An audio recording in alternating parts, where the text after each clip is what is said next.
प्यारे विद्यार्थियों, ਅੱਜ ਅਸੀਂ ਜਿਹੜਾ ਟੌਪਿਕ ਕਰਨ ਜਾ ਰਹੇ ਹਾਂ ਉਹ ਹੈ अपरिमेय ਸੰਖਿਆਵਾਂ। ਪਿਆਰੇ ਵਿਦਿਆਰਥੀਓ, ਤੁਸੀਂ 9ਵੀਂ ਜਮਾਤ ਦੇ ਵਿੱਚ ਵੀ ਪੜ੍ਹਿਆ ਸੀ ਕਿ ਵੱਖ-ਵੱਖ ਤਰ੍ਹਾਂ ਦੀਆਂ ਜਿਹੜੀਆਂ ਸੰਖਿਆਵਾਂ ਹਨ ਉਹ ਕਿਹੜੀਆਂ ਹੁੰਦੀਆਂ ਹਨ, ਜਿਸ ਦੇ ਵਿੱਚ ਅਸੀਂ ਪੜ੍ਹਿਆ ਸੀ ਪਰਿਮੇय ਸੰਖਿਆਵਾਂ ਬਾਰੇ ਕਿ ਪਰਿਮੇय ਸੰਖਿਆਵਾਂ ਕੀ ਹੁੰਦੀਆਂ ਹਨ। ਉਹ ਸੰਖਿਆਵਾਂ ਜਿਨ੍ਹਾਂ ਨੂੰ ਅਸੀਂ p/q ਦੇ ਰੂਪ ਵਿੱਚ ਲਿਖ ਸਕੀਏ जिथे q सिफर दे बराबर ना होवे, यानी कि वो संख्यावां जिन्हां नूं असीं p/q दे रूप विच लिखदे हां जिथे p अते q कोई भी की हो सकदियां साडीआं संपूर्ण संख्यावां हो सकदियां हन, पर जिहड़ा q है हर है साडा वो सिफर नहीं होना चाहिए। तां असीं कहंदे हां वो की हन साडीआं परिमेय संख्यावां। असीं इह वी कीता भी परिमेय संख्यावां दा जिहड़ा दशमलव विस्तार है वो या तो शांत हुंदा है या अशांत आवर्ती हुंदा है। ਅਸੀਂ अपना टॉपिक कर रहे हैं अपरिमेय संख्यावां। ਤਾਂ अपरिमेय संख्यावां ਕਿਹੜੀਆਂ ਹੋਈਆਂ? ਤਾਂ ਉਹ ਸੰਖਿਆਵਾਂ ਜਿਨ੍ਹਾਂ ਨੂੰ ਅਸੀਂ p/q ਦੇ रूप ਵਿੱਚ नहीं लिख सकते। मान लो x कोई भी ਸਾਡੀ ਸੰਖਿਆ है, अगर मैं उसਨੂੰ p/q ਦੇ रूप ਵਿੱਚ ना लिख सका ਤਾਂ ਉਹ ਮੇਰੀ ਕੀ ਹੈ? अपरिमेय संख्या। ਤੇ ਇਸ ਦਾ ਇਹ ਵੀ ਹੈ ਕਿ ਇਸ ਦਾ ਜਿਹੜਾ ਦਸ਼ਮਲਵ ਵਿਸਤਾਰ ਹੈ ਉਹ ਕੀ ਹੁੰਦਾ ਹੈ? ਅਸ਼ਾਂਤ ਅਣਆਵਰਤੀ। ਠੀਕ ਹੈ ਨਾ? ਉਹਦੇ ਚ ਅਸੀਂ ਕੀ ਆਇਆ ਸੀ ਪਰਿਮੇय ਸੰਖਿਆ ਵਿੱਚ ਕਿ ਉਹਦਾ ਦਸ਼ਮਲਵ ਵਿਸਤਾਰ ਜਾਂ ਤਾਂ ਸ਼ਾਂਤ ਹੋ ਸਕਦਾ ਹੈ ਜਾਂ ਅਸ਼ਾਂਤ ਅਣਆਵਰਤੀ ਹੋ ਸਕਦਾ ਹੈ। ਇਹਦਾ ਕੀ ਹੋ ਸਕਦਾ ਹੈ ਦਸ਼ਮਲਵ ਵਿਸਤਾਰ? अपरिमेय ਸੰਖਿਆਵਾਂ ਦਾ ਵਿਸਤਾਰ ਜਿਹੜਾ ਹੈਗਾ ਉਹ ਹਮੇਸ਼ਾ ਅਸ਼ਾਂਤ ਅਣਆਵਰਤੀ ਹੁੰਦਾ ਹੈ। ਠੀਕ ਹੈ, ਉਹਨਾਂ ਦਾ ਸ਼ਾਂਤ ਆਵਰਤੀ ਸੀ ਤੇ ਇਹਨਾਂ ਦਾ ਕੀ ਹੈ? ਸ਼ਾਂਤ ਅਨਵਰਤੀ। ਇਹਦੇ ਵਿੱਚ ਬਹੁਤ ਕਨਫਿਊਜ਼ਨ ਹੁੰਦੀ ਹੈ ਬੱਚਿਓ। ਅਸੀਂ ਇਹ ਕੀਤਾ ਹੈ ਕਿ ਪਰਿਮੇय ਸੰਖਿਆਵਾਂ ਦਾ ਦਸ਼ਮਲਵ ਵਿਸਤਾਰ ਜਾਂ ਤਾਂ ਸ਼ਾਂਤ ਹੁੰਦਾ ਹੈ ਜਾਂ ਅਸ਼ਾਂਤ ਆਵਰਤੀ। ਆਵਰਤੀ ਮਤਲਬ ਜਿਹੜਾ ਬਾਰ-ਬਾਰ ਰਿਪੀਟ ਹੁੰਦਾ ਹੈ। ਪਰ ਜਿਹੜੀਆਂ अपरिमेय ਸੰਖਿਆਵਾਂ ਹਨ ਇਹਨਾਂ ਦਾ ਦਸ਼ਮਲਵ ਵਿਸਤਾਰ ਹਮੇਸ਼ਾ ਅਸ਼ਾਂਤ ਅਨਵਰਤੀ। इस ਦੇ ਵਿੱਚ ਕਨਫਿਊਜ਼ਨ ਹੁੰਦੀ ਹੈ। ਸ਼ਾਂਤ ਤਾਂ ਠੀਕ ਹੈ, ਪਰ ਜਦੋਂ ਅਸ਼ਾਂਤ ਦੀ ਗੱਲ ਆਉਂਦੀ ਹੈ ਆਵਰਤੀ ਮਤਲਬ ਜਿੱਦਾਂ 0.3 ਬਾਰ, ਇਹਦਾ ਮਤਲਬ ਜਿਹੜਾ 3 ਹੈ ਬਾਰ-ਬਾਰ ਕੀ ਹੋ ਰਿਹਾ? ਰਿਪੀਟ ਹੋ ਰਿਹਾ ਹੈ। ਇਹਦੇ ਵਿੱਚ ਜਿਵੇਂ 0. ਮੈਂ ਲਿਖਾਂ ਤਾਂ ਇਹ ਜਿਹੜੀ ਸੰਖਿਆ ਹੈ ਕਦੀ ਵੀ ਰਿਪੀਟ ਨਹੀਂ ਹੋ ਰਹੀ। ਤਾਂ ਅਸੀਂ ਕਹਿ ਸਕਦੇ ਹਾਂ ਕਿ अपरिमेय ਸੰਖਿਆਵਾਂ ਦਾ ਜਿਹੜਾ ਦਸ਼ਮਲਵ ਵਿਸਤਾਰ ਹੈ ਉਹ ਸ਼ਾਂਤ ਅਨਵਰਤੀ ਹੁੰਦਾ ਹੈ। ਤਾਂ ਅਸੀਂ ਕਿਹਾ ਕਿ ਉਹ ਸੰਖਿਆਵਾਂ ਜਿਨ੍ਹਾਂ ਨੂੰ ਅਸੀਂ p/q ਦੇ ਰੂਪ ਵਿੱਚ ਨਾ ਲਿਖ ਸਕੀਏ ਉਹ ਸਾਡੀਆਂ ਕੀ ਹੈ? अपरिमेय ਸੰਖਿਆਵਾਂ ਹਨ। ਜਿਵੇਂ ਕਿ ਸਾਡੇ ਕੋਲ ਵਰਗਮੂਲ 2 ਹੈ, ਵਰਗਮੂਲ 3 ਹੈ, ਪਾਈ ਹੈ। ਠੀਕ ਹੈ, ਇਹ ਸਾਰੀਆਂ ਸੰਖਿਆਵਾਂ ਸਾਡੀਆਂ ਕੀ ਹਨ? अपरिमेय ਸੰਖਿਆਵਾਂ। ਹੁਣ ਗੱਲ ਕਰੀਏ ਪਾਈ ਦੀ। ਤਾਂ ਅਸੀਂ ਕਹਿੰਦੇ ਵੀ ਪਾਈ ਦਾ ਜਿਹੜਾ ਮੁੱਲ ਹੈ ਜਦੋਂ ਅਸੀਂ ਸਵਾਲ ਕਰਦੇ ਹਾਂ ਤਾਂ ਅਸੀਂ 22/7 ਲੈਂਦੇ ਹਾਂ, ਪਰ 22/7 ਤਾਂ ਕੀ ਹੈ? ਇੱਕ ਪਰਿਮੇय ਸੰਖਿਆ ਹੈ। ਤਾਂ ਇਹਦਾ ਮਤਲਬ ਜਿਹੜਾ ਪਾਈ ਹੈ ਉਹ ਵੀ ਕੀ ਹੋਈ ਸਾਡੀ ਪਰਿਮੇय ਸੰਖਿਆ? ਪਰ ਨਹੀਂ, ਪਾਈ ਕੀ ਹੈ? अपरिमेय ਸੰਖਿਆ ਹੈ। ਇਸ ਦਾ ਜਿਹੜਾ ਮੁੱਲ ਹੈ ਉਹ 22/7 ਨਹੀਂ ਹੁੰਦਾ, ਨੀਅਰਲੀ ਇਕੁਅਲ ਟੂ ਕੀ ਹੁੰਦਾ? ਅਸੀਂ 22/7 ਲੈ ਲੈਂਦੇ ਆ ਆਪਣੇ ਸਵਾਲਾਂ ਨੂੰ ਸੌਖਾ ਕਰਨ ਲਈ। ਐਦਾਂ ਹੀ ਜਿਹੜਾ ਪਾਈ ਦਾ ਮੁੱਲ ਹੈ ਉਹ 3.14 ਇਹ ਨਹੀਂ ਹੁੰਦਾ, ਇਹਦੇ ਅੱਗੇ ਅੱਗੇ ਚੱਲਦਾ ਰਹਿੰਦਾ। ਅਸੀਂ ਪਰ 1.14 ਤੱਕ ਲੈ ਲੈਂਦੇ ਹਾਂ। ਤਾਂ ਯਾਦ ਰੱਖਣਾ ਬੱਚਿਓ, ਜਿਹੜਾ ਪਾਈ ਹੈ ਉਹ ਸਾਡਾ ਕੀ ਹੈ? ਇੱਕ अपरिमेय ਸੰਖਿਆ ਹੈ। ਕਈ ਵਾਰ ਪੇਪਰ ਵਿੱਚ ਪੁੱਛਦੇ ਆ ਕਿ ਕਿਹੜੀ ਸੰਖਿਆ ਪਰਿਮੇय ਹੈ ਤੇ ਕਿਹੜੀ ਸੰਖਿਆ ਕੀ ਹੈ? अपरिमेय ਸੰਖਿਆ। ਤਾਂ ਅਸੀਂ ਇਹ ਵੀ ਕੀਤਾ ਹੈ ਕਿ ਪਰਿਮੇय ਤੇ अपरिमेय ਸੰਖਿਆਵਾਂ ਦੇ ਸਮੂਹ ਨੂੰ ਅਸੀਂ ਕੀ ਬੋਲਦੇ ਹਾਂ? ਵਾਸਤਵਿਕ ਸੰਖਿਆਵਾਂ ਬੋਲਦੇ ਹਾਂ। ਹੁਣ ਸਾਡਾ ਪ੍ਰਸ਼ਨ ਇਹ ਹੈ ਕਿ ਸਾਨੂੰ ਕਿਵੇਂ ਪਤਾ ਲੱਗੂਗਾ ਕਿ ਕਿਹੜੀ ਸੰਖਿਆ ਪਰਿਮੇय ਹੈ ਕਿਹੜੀ अपरिमेय ਹੈ? ਤਾਂ ਇਸ ਦੇ ਲਈ ਅਸੀਂ ਪਹਿਲਾਂ ਆਪਣੀ ਥਿਉਰਮ ਕਰਦੇ ਹਾਂ। ਅਸੀਂ ਸਿੱਧ ਕਰਨਾ ਹੈ। सिद्ध करो कि वर्गमूल 2 की है? अपरिमेय संख्या है। सिद्ध करना है। सिद्ध करो कि वर्गमूल 2 अपरिमेय संख्या है। इसमें ਅਸੀਂ किस तरह सिद्ध कर सकते हैं? ਅਸੀਂ ਕੀ ਕਰਦੇ ਹਾਂ, ਅਸੀਂ ਮੰਨ ਲੈਂਦੇ ਆ, ਮੰਨ ਲਓ वर्गमूल 2 एक परिमेय संख्या है।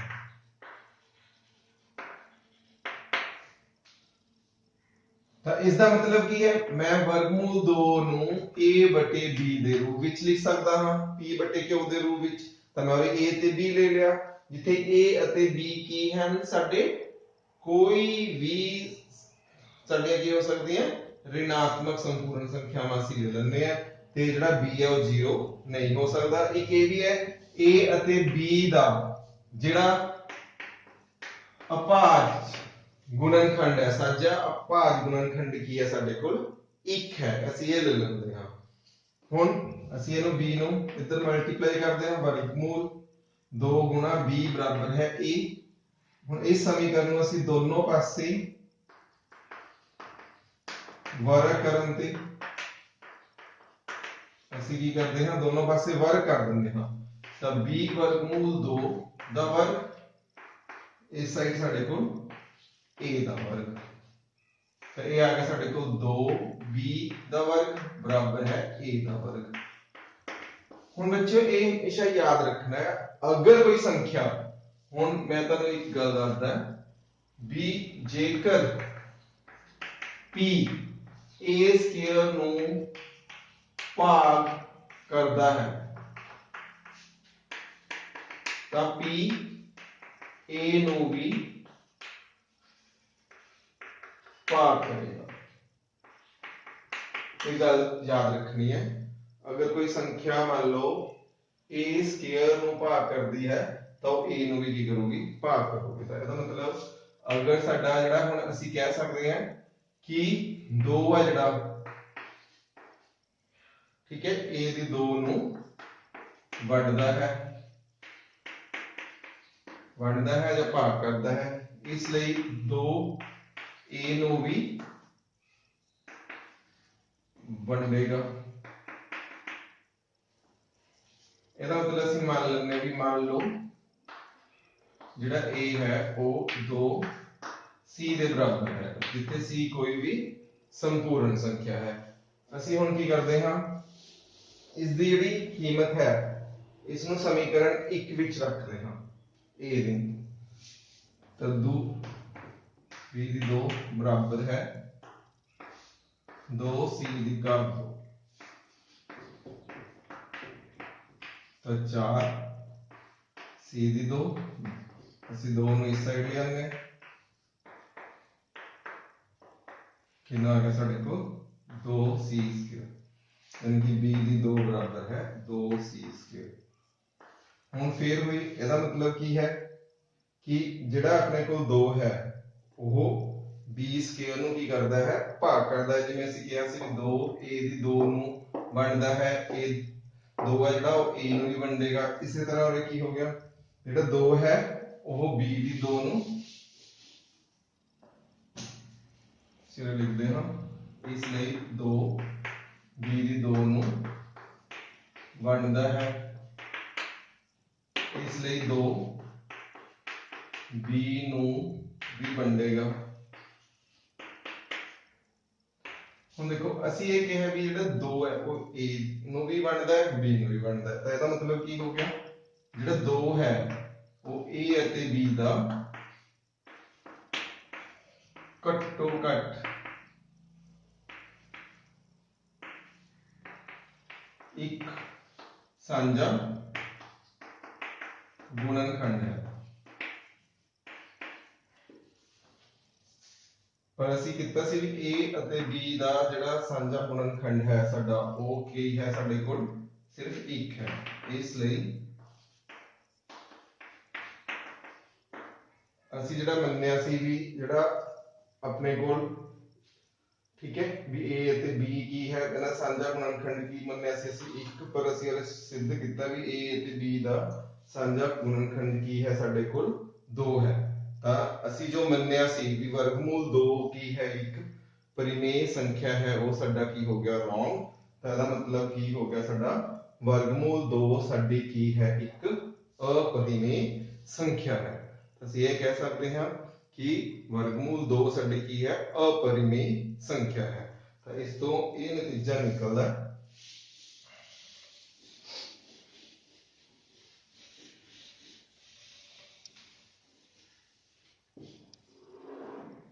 तो ਅਸੀਂ ਇਹ ਕਹਿ ਸਕਦੇ ਹਾਂ ਕਿ ਇਸ ਲਈ वर्गमूल 2 एक अपरिमेय संख्या है।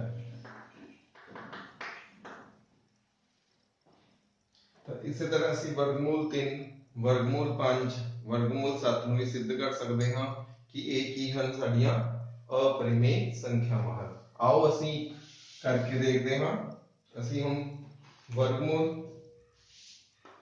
3 ਦੀ ਗੱਲ ਕਰਦੇ ਹਾਂ कि वर्गमूल 3 की है एक अपरिमेय संख्या है। ऐसी सिद्ध करना है। ਅਸੀਂ हल करते हैं। ਅਸੀਂ मान लेते हैं कि 3 की है वर्गमूल 3 एक परिमेय संख्या है। जे परिमेय संख्या है तो मैं इसਨੂੰ a बटे b ਦੇ ਰੂਪ ਦੇ ਵਿੱਚ ਲਿਖ ਸਕਦਾ ਹਾਂ। ਤਾਂ ਜਿੱਥੇ a ਅਤੇ b ਦਾ ਜਿਹੜਾ ਸਾਂਝਾ ਗੁਣਨਖੰਡ ਹੈ ਸਾਡੇ ਕੋਲ ਉਹ ਕੀ ਹੋਏਗਾ 1 ਹੋਵੇਗਾ। हम इधर मल्टीप्लाई करते हैं b वर्गमूल 3 बराबर है a। फिर वही दोनों पासे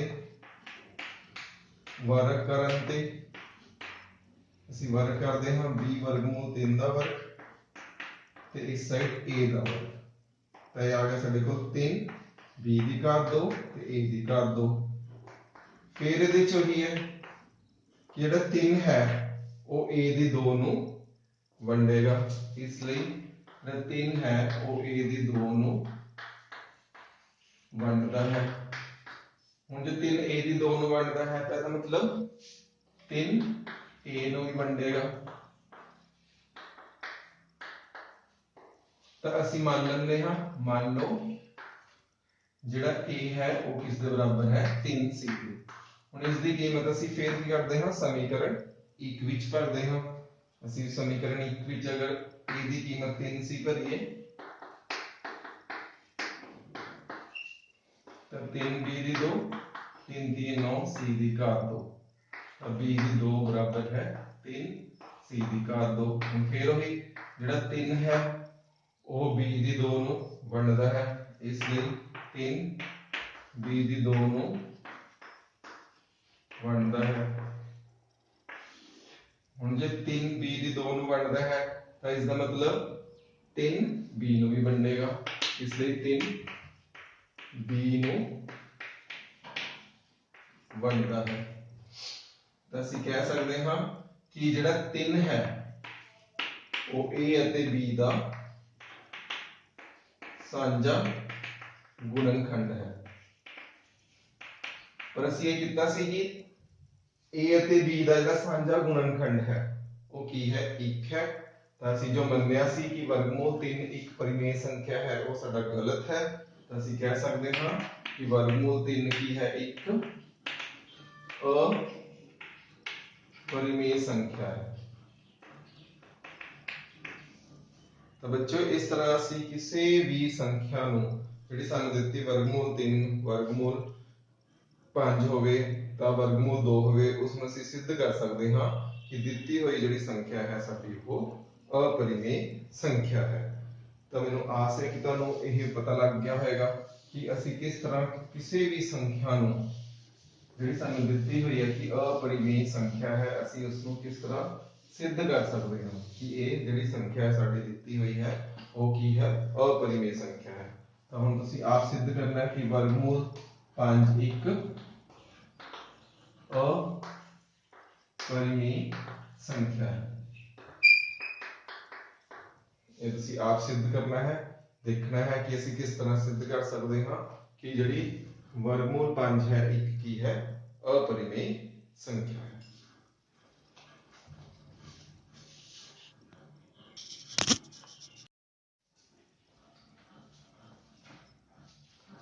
और बच्चों ਅਸੀਂ ਹੁਣ सिद्ध करिए कि वर्गमूल 5 एक अपरिमेय संख्या है।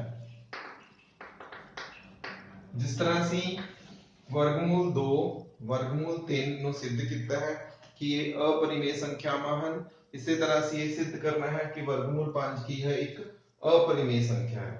तो ਅਸੀਂ मान लेंगे हाँ, मान लो वर्गमूल 5 एक परिमेय संख्या है। ਹੁਣ ਜੇ वर्गमूल 5 ਇੱਕ परिमेय संख्या है ਤਾਂ ਇਸ ਨੂੰ ਅਸੀਂ a बटे b ਦੇ ਰੂਪ ਵਿੱਚ ਲਿਖ ਸਕਦੇ ਹਾਂ, ਜਿੱਥੇ a ਤੇ b ਕੋਈ ਵੀ ਸੰਪੂਰਨ ਸੰਖਿਆਵਾਂ ਹੋ ਸਕਦੀਆਂ, ਤਾਂ ਸੰਪੂਰਨ ਸੰਖਿਆਵਾਂ ਹੋ ਸਕਦੀਆਂ ਹਨ, ਔਰ b ਹੈ ਜਿਹੜਾ ਉਹ ਸਿਫਰ ਦੇ ਬਰਾਬਰ ਨਹੀਂ ਹੋਏਗਾ। ਇੱਕ ਅਸੀਂ ਇਹ ਮੰਨ ਲੈਂਦੇ ਹਾਂ ਕਿ a ਅਤੇ b ਦਾ ਜਿਹੜਾ ਸਾਂਝਾ ਗੁਣਨਖੰਡ ਹੈ, ਇੱਕੋ ਸਾਂਝਾ ਗੁਣਨਖੰਡ ਹੈ, ਉਹ ਕੀ ਹੈ, 1 ਹੈ। ਫਿਰ ਅਸੀਂ b ਨੂੰ ਇਸ ਸਾਈਡ ਗੁਣਾ ਕਰਦੇ ਹਾਂ, b वर्गमूल 5 बराबर है a। समीकरण ਨੂੰ ਦੋਨੋਂ ਪਾਸੇ वर्ग ਕਰਨ ਤੇ ਅਸੀਂ ਦੋਨੋਂ ਪਾਸੇ वर्ग ਕਰਦੇ ਹਾਂ, ਤਾਂ b वर्गमूल 5 ਦਾ वर्ग बराबर है a ਦਾ वर्ग। ਹੁਣ ਅਸੀਂ वर्ग ਕਰਦੇ ਹਾਂ ਤਾਂ ਉਰੇ ਆ ਕੇ ਸਾਡੇ ਕੋਲ b ਦਾ वर्ग ਤੇ 5 ਦਾ वर्ग, वर्गमूल 5 ਦਾ वर्ग ਸਾਡੇ ਕੋਲ ਕੀ ਆ ਗਿਆ, 5 बराबर है a ਦਾ वर्ग। ਫਿਰ ਹੋਈ ਸਾਡੇ ਕੋਲ ਜਿਹੜਾ 5 ਹੈ ਉਹ ਕੀ ਕਰੇਗਾ, a ਦੀ 2 ਨੂੰ ਵੰਡੇਗਾ, ਇਸ ਲਈ 5 a ਦੀ 2 ਨੂੰ ਵੰਡਦਾ ਹੈ। ਸਾਨੂੰ ਪਤਾ ਹੈ ਅਗਰ 5 a ਦੀ 2 ਨੂੰ ਵੰਡਦਾ ਹੈ ਤਾਂ 5 a ਨੂੰ ਵੀ ਵੰਡੇਗਾ। ਤਾਂ ਅਸੀਂ ਮੰਨ ਲੈਂਦੇ ਹਾਂ, ਮੰਨ ਲਓ ਜਿਹੜਾ a ਹੈ ਉਹ ਕਿਸ ਦੇ ਬਰਾਬਰ ਹੈ, 5c ਦੇ ਬਰਾਬਰ ਹੈ। ਅਸੀਂ ਹੁਣ ਕੀ ਕਰਦੇ ਹਾਂ, ਇਸ ਦੀ ਕੀਮਤ ਸਮੀਕਰਨ 1 ਵਿੱਚ ਭਰਦੇ ਹਾਂ। ਅਸੀਂ ਕੀ ਕਰਦੇ ਹਾਂ, a ਦੀ ਕੀਮਤ ਜਿਹੜੀ 5c ਹੈ 1 ਵਿੱਚ ਭਰਦੇ ਹਾਂ,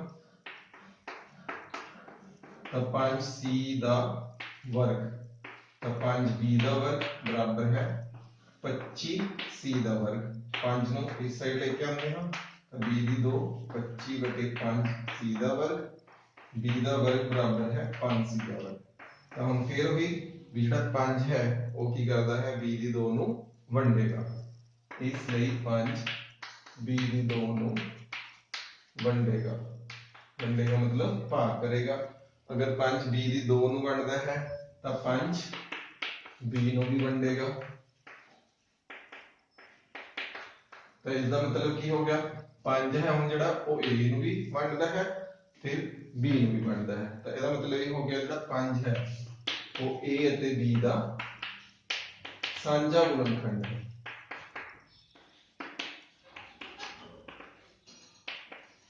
ਪਰ ਆਪਾਂ ਨੇ ਕੀ ਕਿਹਾ ਵੀ ਜਿਹੜਾ 5 a ਅਤੇ b ਦਾ ਜਿਹੜਾ ਸਾਂਝਾ ਗੁਣਨਖੰਡ ਹੈ ਉਹ ਸਾਡੇ ਕੋਲ ਕੀ ਹੈ, 1 ਹੈ।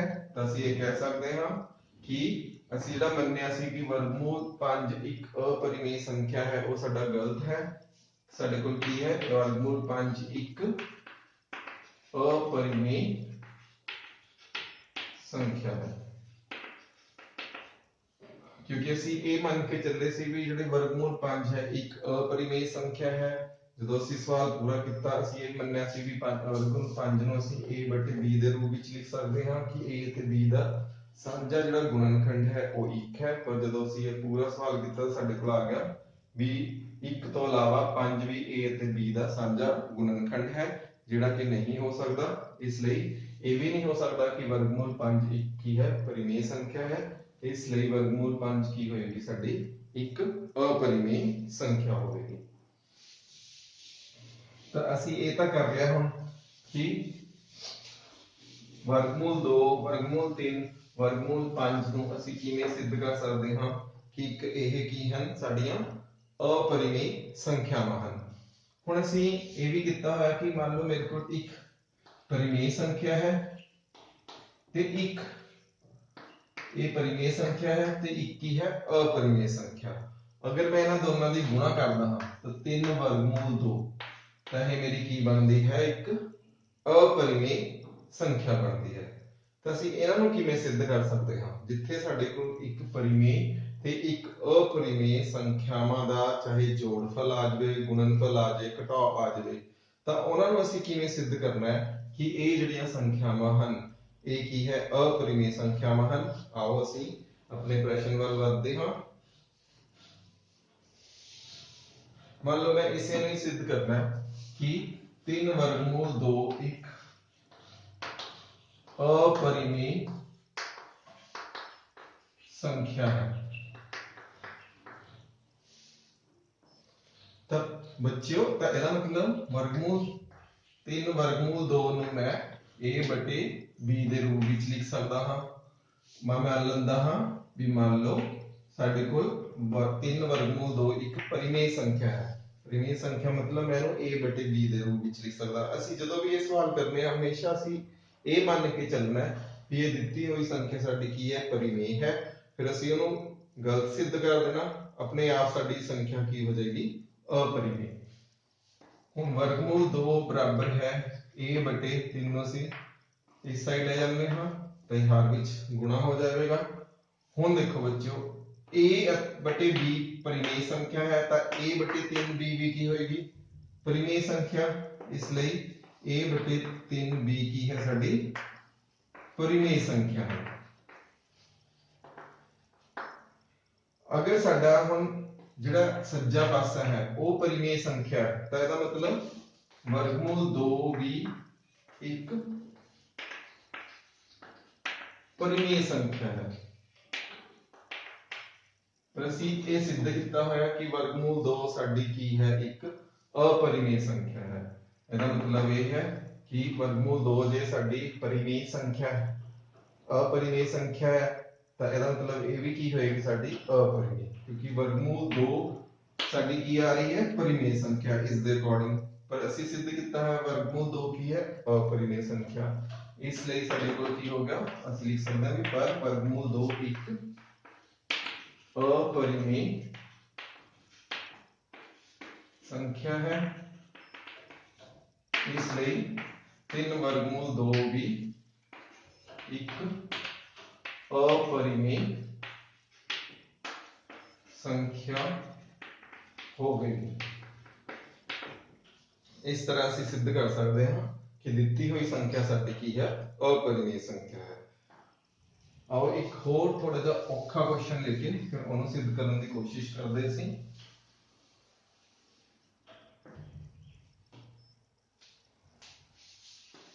3 जमा 2 वर्गमूल 5। मैं इसमें सिद्ध करना कि ये है एक अपरिमेय संख्या है। मैं मान लेंदा भी मान लो 3 प्लस 2 वर्गमूल 5 एक परिमेय संख्या है।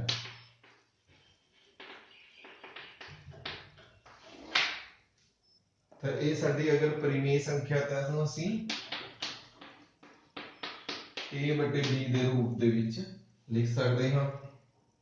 तो 2 वर्गमूल 5 बराबर है, ਅਸੀਂ ਕੀ करना है इस साइड हमेशा जो वर्गमूल वाली रकम है उन्होंने रखना है संख्या नु, बाकी संख्यावां नु उस साइड ले जाना।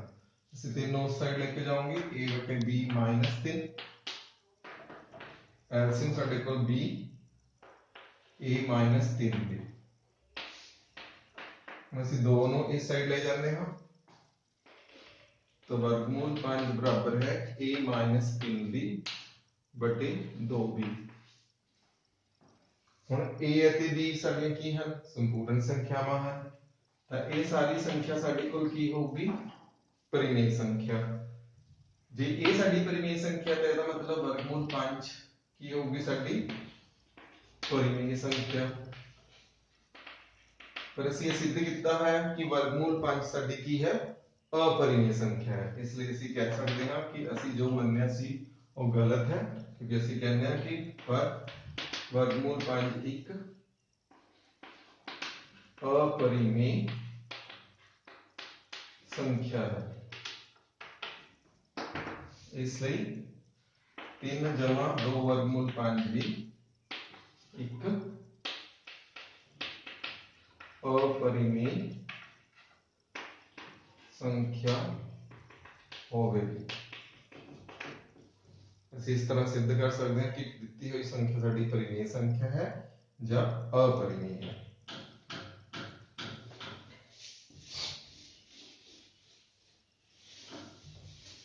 और ਅਸੀਂ ਹੋਰ थोड़े प्रश्न लेके करते हैं।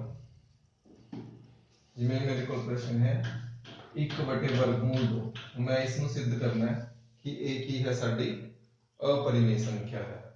तो ਅਸੀਂ फिर मान लेंगे भी मान लो 1 बटे वर्गमूल 2 एक परिमेय संख्या है। जे परिमेय संख्या है तो मैं इसको a बटे b ਦੇ ਰੂਪ ਵਿੱਚ ਲਿਖ ਸਕਦਾ ਹਾਂ। फिर ਅਸੀਂ क्रॉस मल्टीप्लिकेशन करते हैं, b बराबर है a वर्गमूल 2, a ਨੂੰ ਇਸ ਸਾਈਡ ਲਿਆਓ, ਅਸੀਂ ਕਹਿ ਸਕਦੇ ਹਾਂ कि b बटे a बराबर है वर्गमूल 2। ਹੁਣ अगर a बटे b परिमेय संख्या है तो किसी भी परिमेय संख्या का उल्ट क्रम भी की होएगी परिमेय संख्या। ठीक है, इसका मतलब a बटे b परिमेय संख्या सी तो b बटे a एक परिमेय संख्या है। ਹੁਣ ਇਹ परिमेय संख्या है तो इसका मतलब वर्गमूल 2 भी एक परिमेय संख्या होगी। तो ਅਸੀਂ कह सकते हैं पर साडे कोल वर्गमूल 2 की है, पर वर्गमूल 2 एक अपरिमेय संख्या है। तो ਅਸੀਂ जो ਮੰਨਿਆ ਸੀ ਸਾਡਾ ਗਲਤ ਹੈ। ਇਹਦਾ मतलब ਸਾਡੇ ਕੋਲ 1 बटे वर्गमूल 2 भी क्या होगी एक अपरिमेय संख्या।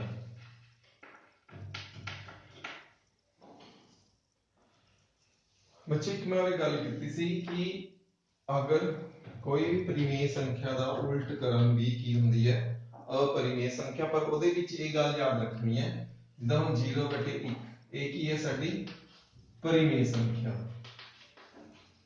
पर जब मैं ਇਹਦਾ उल्ट क्रम करा तो वो एक परिमेय संख्या नहीं होगी, क्योंकि 0 सिफर ਦੇ ਨਾਲ भाग है ਜਿਹੜਾ ਉਹ नहीं हो सकता। एक गल ਦਾ याद रखना कि ਤੁਹਾਨੂੰ ਇਹ ਵੀ ਪੁੱਛ ਸਕਦੇ ਹਾਂ कि मान लो 0 बटे 1 अपरिमेय संख्या है, इसका उल्ट क्रम की होगा कि इसका उल्ट क्रम भी परिमेय संख्या होगा नहीं, क्योंकि ਅਸੀਂ ਕੀਤਾ ਹੋਇਆ कि सिफर ਨਾਲ ਜਿਹੜਾ ਭਾਗ है वो परिभाषित नहीं है। ਤਾਂ ਇਸ ਤਰ੍ਹਾਂ ਅਸੀਂ ਕੁਐਸਚਨਾਂ ਨੂੰ ਜਿਹੜੇ ਹੈਗੇ ਆ ਕਰ ਸਕਦੇ ਹਾਂ। ਤੁਹਾਡੀ ਬੁੱਕ ਦੇ ਵਿੱਚ ਕਾਫੀ ਜਿਹੜੇ ਕੁਐਸਚਨ ਹਨ ਉਹ ਦਿੱਤੇ ਗਏ ਹਨ सिद्ध करने के लिए। आओ ਅਸੀਂ एक प्रश्न होर लेके करते हाँ। ये मेरे को हैगा 6 जमा वर्गमूल 2, इन्हें मैं सिद्ध करना है कि a की है एक अपरिमेय संख्या है। फिर मैं मान लो 6 प्लस वर्गमूल 2 एक परिमेय संख्या है। ਇਹਦਾ मतलब 6 जमा वर्गमूल 2 ਨੂੰ मैं a बटे b ਦੇ ਰੂਪ ਵਿੱਚ ਲਿਖ ਸਕਦਾ ਹਾਂ। वर्गमूल 2 बराबर है a बटे b माइनस 6, और ये ਅਸੀਂ एलसीएम ਲੈਂਦੇ ਹਾਂ b a माइनस 6b। ਹੁਣ ਫੇਰ ਉਹੀ अगर a बटे b परिमेय संख्या a ਤੇ b ਕੀ ਹਨ ਸੰਪੂਰਨ ਸੰਖਿਆਵਾਂ, ਤਾਂ ਸਾਡੀ ਇਹ ਜਿਹੜੀ ਹੈਗੀ a माइनस 6b बटे b ਵੀ ਕੀ ਹੋਏਗੀ ਇੱਕ परिमेय संख्या होगी। साड़ी ये परिमेय संख्या है तो मतलब वर्गमूल 2 एक परिमेय संख्या है। पर ਅਸੀਂ सिद्ध की किया है वर्गमूल 2 एक अपरिमेय संख्या है। तो ਇਹਦਾ मतलब 6 जमा वर्गमूल 2 भी एक परिमेय अपरिमेय संख्या है। ਹੁਣ ਤੁਹਾਨੂੰ पेपर ਦੇ ਵਿੱਚ ਇੱਕ ਨੰਬਰ ਚ ਵੀ ਪੁੱਛ ਸਕਦੇ ਹਨ। ਇੱਕ ਨੰਬਰ ਦੇ ਵਿੱਚ ਅਗਰ ਤੁਹਾਨੂੰ ਪੁੱਛਿਆ ਗਿਆ ਕਿ ਦਿੱਤੀ ਹੋਈ ਸੰਖਿਆ परिमेय संख्या है ਜਾਂ अपरिमेय, ਤਾਂ ਉੱਥੇ ਸਾਨੂੰ ਕੀ ਹੈ ਹੱਲ ਕਰਨ ਦੀ ਲੋੜ ਨਹੀਂ। ਅਸੀਂ ਇਸ ਕੁਐਸਚਨ ਨੂੰ ਸੋਲਵ ਕਰਨ ਦੀ ਸਾਨੂੰ ਲੋੜ ਨਹੀਂ ਹੈ। ਜਿਵੇਂ ਮੰਨ ਲਓ ਮੇਰੇ ਕੋਲ ਪ੍ਰਸ਼ਨ ਆਉਂਦਾ, ਚਲੋ ਅਸੀਂ ਗੱਲ ਛੋਟੇ क्वेश्चन तो लेके करते हैं भी वर्गमूल 3 है, वर्गमूल 25 है, वर्गमूल 13 ते वर्गमूल 36, इन्हां विचों किहड़ियां संख्यावां अपरिमेय हैं। हुण मोस्टली की करते हैं बच्चे ये देख के भी वर्गमूल पिया है तो ये की होंगे सारियां अपरिमेय, पर नहीं ये अपरिमेय है। ਹੁਣ ਸਾਨੂੰ ਪਤਾ ਹੈ ਕਿ ਵਰਗਮੂਲ 25 25 ਦਾ ਵਰਗਮੂਲ ਕਿੰਨਾ ਹੁੰਦਾ ਹੈ 5 ਤਾਂ 5 ਕੀ ਹੈ ਸਾਡੀ ਪਰਿਮੇय ਸੰਖਿਆ। ਇਸ ਦਾ ਵਰਗਮੂਲ ਨਹੀਂ ਆਉਂਦਾ ਤਾਂ ਇਹ ਕੀ ਹੈ अपरिमेय। ਇਦਾਂ ਹੀ 36 ਦਾ ਵਰਗਮੂਲ ਕਿੰਨਾ ਆਉਂਦਾ ਹੈ 6 ਤੇ 6 ਕੀ ਹੈ ਸਾਡੀ ਪਰਿਮੇय ਸੰਖਿਆ। ਇਸ ਗੱਲ ਦਾ ਧਿਆਨ ਰੱਖਣਾ ਹੈ।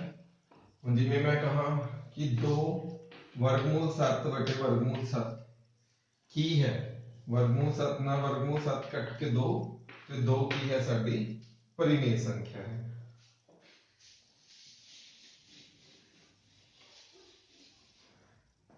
दो प्रश्न लेके और करते हैं जिसमें मेरे को हैगा 2 जमा वर्गमूल 3 माइनस वर्गमूल 3। अगर हम पूछा a की है ਅਸੀਂ थोड़ा हल करके देखिए। अगर इसका आंसर कितना आंदा है 2 2 की है साडी परिमेय संख्या है। तो इस गल का तुसी जरूर ध्यान रखना है। इन सारे क्वेश्चन करके साडे कोल ये सानू पता लग गया कि एक परिमेय संख्या ते एक अपरिमेय संख्या का गुणनफल की हुंदा हमेशा साडे कोल अपरिमेय।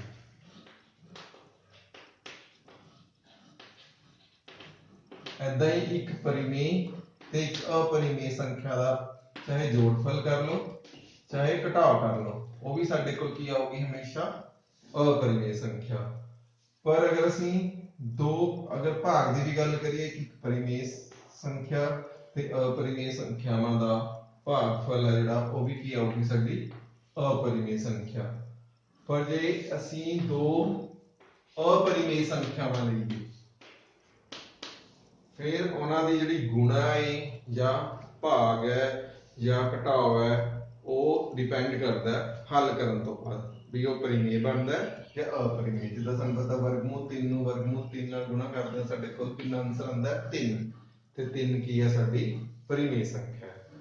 तो प्यारे विद्यार्थियों मैनूं पूरी उम्मीद है कि तुहानूं पता लग गया कि अपरिमेय संख्यावां किहड़ियां हुंदियां हन ते असीं किस तरह वर्गमूल 3 वर्गमूल 2 वर्गमूल 5 नूं अपरिमेय सिद्ध करना है। उन्हां दी हेल्प नाल अगर सानूं कोई भी प्रश्न आंदा है ते ओनूं असीं किस तरह हल कर सकते हैं।